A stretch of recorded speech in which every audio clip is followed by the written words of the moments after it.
সাকিব এবং মাশরাফি এই দুইজনের তো রাজনৈতিক একটা পরিচয় রয়েছে, কিন্তু একটা ক্রিকেটার পরিচয় রয়েছে। সেই ক্রিকেটার পরিচয়টা তাদের 20 বছর 25 বছরের। এই দুইজনের বাংলাদেশ থেকে, ক্রিকেট থেকে, বাংলাদেশ থেকে না, ওই আলোচনা রাজনৈতিক আলোচনা আমাদের না, আমাদের ক্রিকেটে সাকিব আল হাসান আবার ফিরবেন কিনা, এইটা গত 1.5 বছর ধরে কয়েকদিন পর পর এটা নিয়ে আলোচনা হয়। মাশরাফি কোনোভাবে ক্রিকেটের সঙ্গে ইনভলভ হবেন কিনা সেইটা নিয়ে আলোচনা হয়। কোয়াব থেকে কি এই বিষয়ে আপনারা কখনো কোনো আলোচনা করেছেন কিনা সংশ্লিষ্ট কারোর সাথে? সেটা সরকার হতে পারে, সেটা বোর্ড হতে পারে। হ্যাঁ, আমরা আমরা দেখেন সবসময় একটা জায়গায় একটা কথা বলেছি, আমাদের কাছে উনি কিন্তু অনলি ক্রিকেটার। ওনাদেরকে আমরা অন্য কোনোভাবে চিনি না। আমাদের সঙ্গে ওনারা কখনো রাজনৈতিক পরিচয়ে মিশেন না। ওনারা কিন্তু আমাদের বড় ভাই, আমাদের সাথে ছোট ভাই, বড় ভাই, কলিগ, এটাই ওনাদের রিলেশন। আমাদের বাইরের কোনো বিষয় নিয়ে কোনো রিলেশন নেই। আমি অনেকবার জিনিসটা ক্লিয়ার করেছি, আমি কোনোভাবে বিশ্বাস করি না যে ওনাদেরকে ধরেন খুনি বানানো হয়েছে।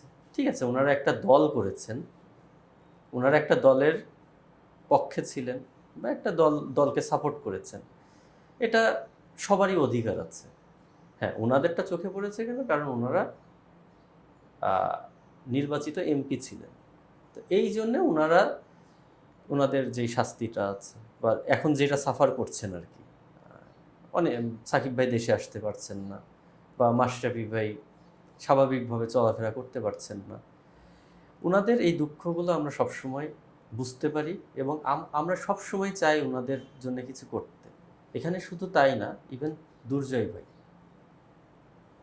ভাইও তো, ওনাকে আমরা কি হিসেবে জানি, আমাদের তো এক্স ক্যাপ্টেন, উনিও তো ফরমার ক্যাপ্টেন, উনি বাংলাদেশ ক্রিকেট বোর্ডের ডিরেক্টর ছিলেন।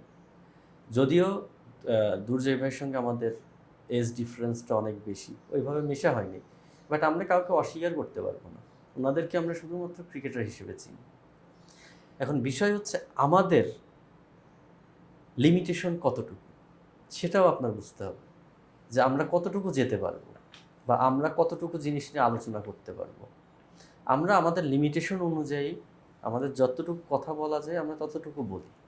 বোর্ডের সঙ্গে বলেছেন না, বোর্ডের সঙ্গে, কারণ এটা তো বোর্ড বারবার, সে অনেক আগের থেকেই শুনতেছে এটা ক্রিকেট বোর্ডেরই কিছু না, বা ওনারা এটা সরকারের ডিসিশন। সরকারের সঙ্গে বলেছেন না, সরকার পর্যন্ত তো আমাদের তো এক্সেসই নেই। ক্রীড়া প্রতিমন্ত্রী আমিনুল হক, ওনার সঙ্গে আমরা যেদিন দেখা করি সেদিন আমরা এই বিষয়টা নিয়ে আমরা মূলত ঢাকা লিগ নিয়ে কথা বলেছি।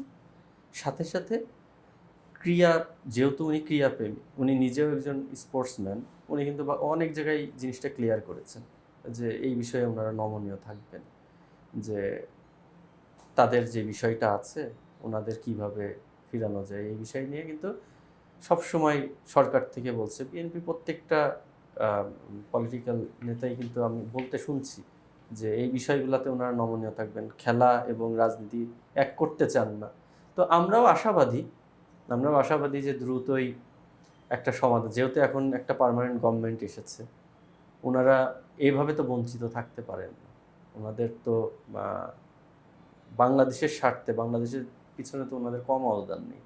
সাকিব ভাই হয়তো বা 5 থেকে 6 মাস হয়তোবা নির্বাচিত অবস্থায় ছিলেন, আর মাশরাফি ভাই একটা টার্ম, বাট আমি তো কখনোই শুনি নাই মাশরাফি ভাই বা সাকিব ভাই তো নির্বাচিত হওয়ার পরে তো খেলার মধ্যে দিয়েই ওই 6 মাস চলে গেছে। আর মাশরাফি ভাইয়ের তো আমি পলিটিক্যাল ইয়েতে প্রশংসা ছাড়া আমি তো অন্য কিছু আর শুনিনি। মানে উনি যেই 5 বছর কাটিয়েছেন ওনার এলাকায় বলেন বা যতটুকু আমি শুনেছি, আমি সব জায়গায় তো ওনার প্রশংসাই শুনেছি যে এই ধরনের পলিটিশিয়ান আমাদের দরকার আমাদের দেশের জন্য। তো আশা করি যে ইনশাল্লাহ সব কিছু দ্রুতই সমাধান হয়ে যাবে।